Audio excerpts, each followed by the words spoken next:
Hey,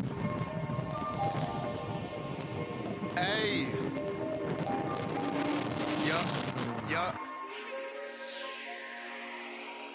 Whoa, whoa, whoa. Hey, hey. I'm too white, said way too white, said she say he too white, said I'm too white, said way too white, said she say he too white, said I'm too white, said way too white, said she say he too white, said I'm too white, said way too white, said she say he too white, said look at that chains, yeah, they gleaming. Can fuck with these bitches, they fiending. I close my eyes and see demons. Gone up the lean, I be leaning.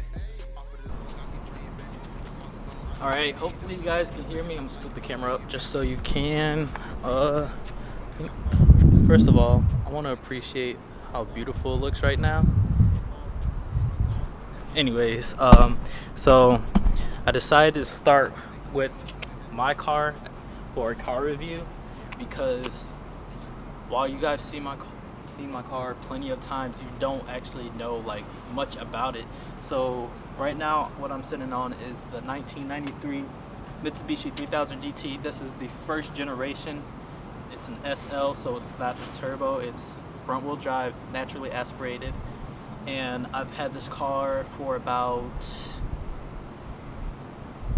November of this year will make 3 years. So I've almost had this car 3 years, and what a crazy 3 years it's been. This was actually the first car, my first car, and it was the first car I also learned how to drive stick in. I have a close bond with it, and I'm gonna do a walk around with you guys later. But basically how it started was my friend bought this car.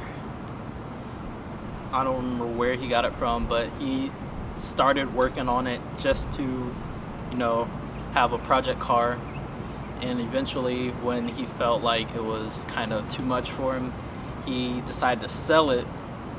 And I was like, why not let me buy it? So I got with my dad at the time I didn't really have a car, or I had a car but it wasn't anything that I really cared for. It was something also my dad was working on, and so I got with him and said, hey, we should go look at this car. It's my friend that's selling it. He said 1,000 he'll give it to me. So I was like, met up with him, my dad, I forgot when it was. I think it was a soccer game I had, and he came and looked at it and was like, yeah, we see some work done and everything. So eventually we finally met up, and I was on my way. I was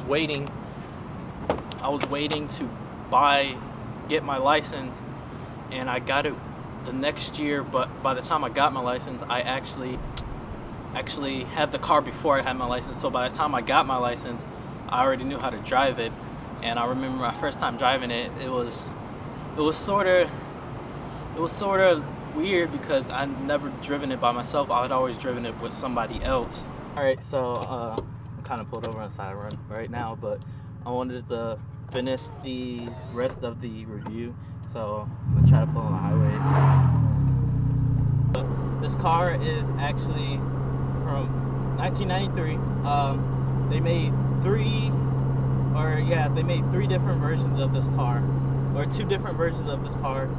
They had the American version, which was the Dodge Stealth, and then the version from Mitsubishi that was in America was the 3000 GT.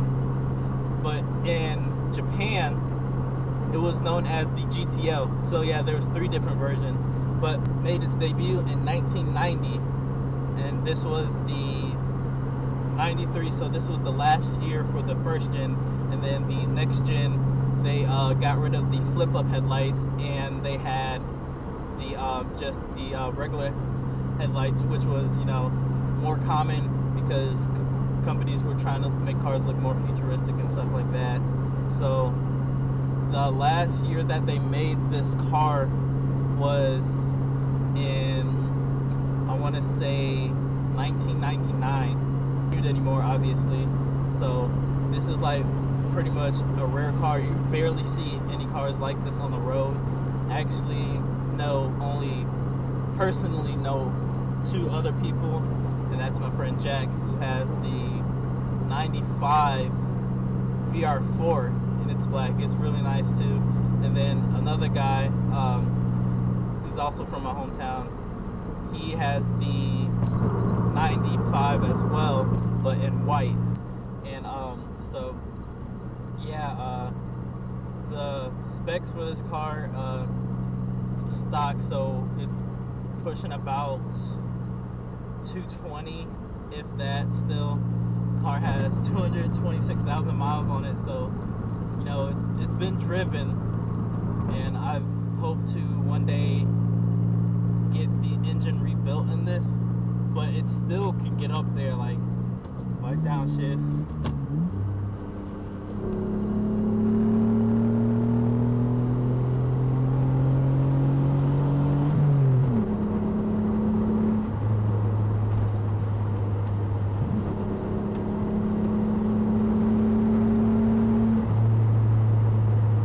still gets up there. You can still keep up with cars nowadays.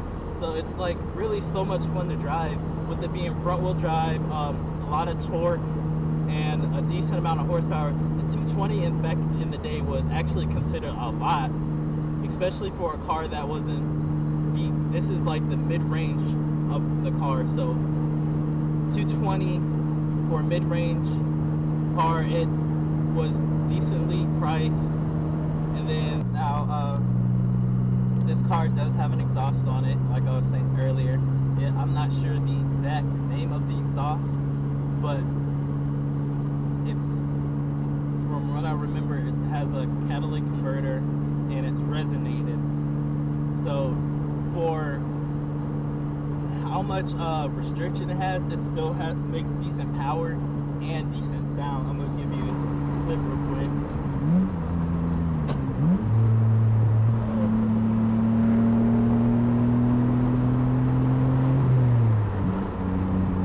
Sounds really good, and like when these things open up, it has like the most weirdest, like different sound, like a 90s car or a Japanese car sounds.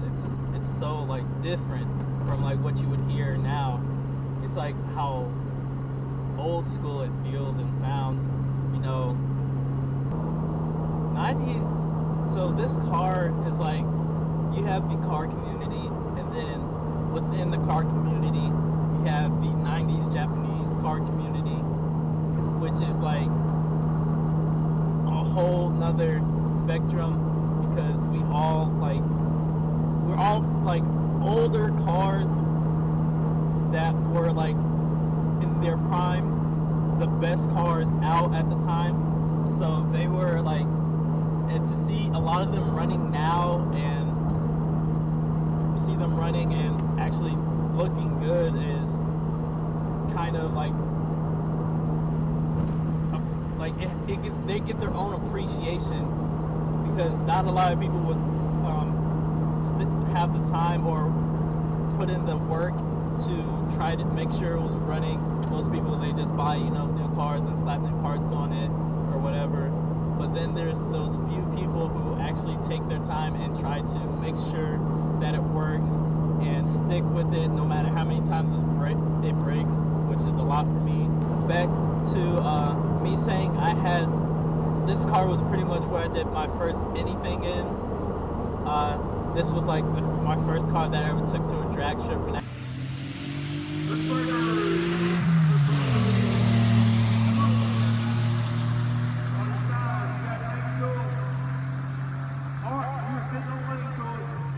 Actually went down a drag strip with my friend, and it was so fun. The first car that I drove pretty much by myself, the first car I ever took to college, first car I ever, well, not necessarily to high school, because I was driving my sister's car at the time, but you know, this is the first car I get to call my own, my first car that's in my name, first car I ever bought parts for, and the first car I ever put a sound system in, first car I ever did electrical work in. So it has a really nice bond with me, and I'm glad to say that I still am able to drive it today for the almost 3 years that I've had it. And I've always had the temptation to give up and finally give in, but that's when you learn not to listen to people, because they don't see everything that you see with the potential in a car. And that goes with anything in life that you're going for. Is like, they might tell you to give up, but they don't see the potential that you see. So that's why I never gave up. While I had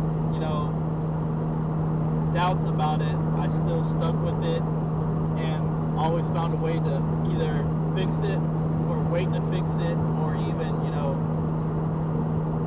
if I didn't fix it, just learn to live without it.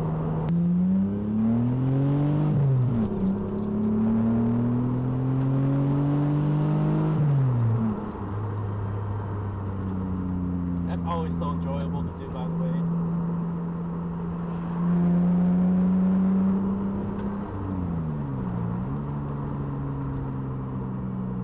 So I want to thank you guys for watching the videos, for those that have stayed this long. This is my first review, and I hope to do plenty more. So if you want to see me do other reviews or review your car, just email me. I'll put my email in the bio or in the description, and let me know. And however far it is, you can drive to me or I drive to you, and we can end up I can end up reviewing it. So I'll catch you guys later. Don't forget to subscribe if you aren't subscribed. Share, comment, and like the video. And I'll see you guys later. Way too white, she say he too white. I'm too white, way too white, she say he too white. I'm too white, way too white, she say he too white. I'm too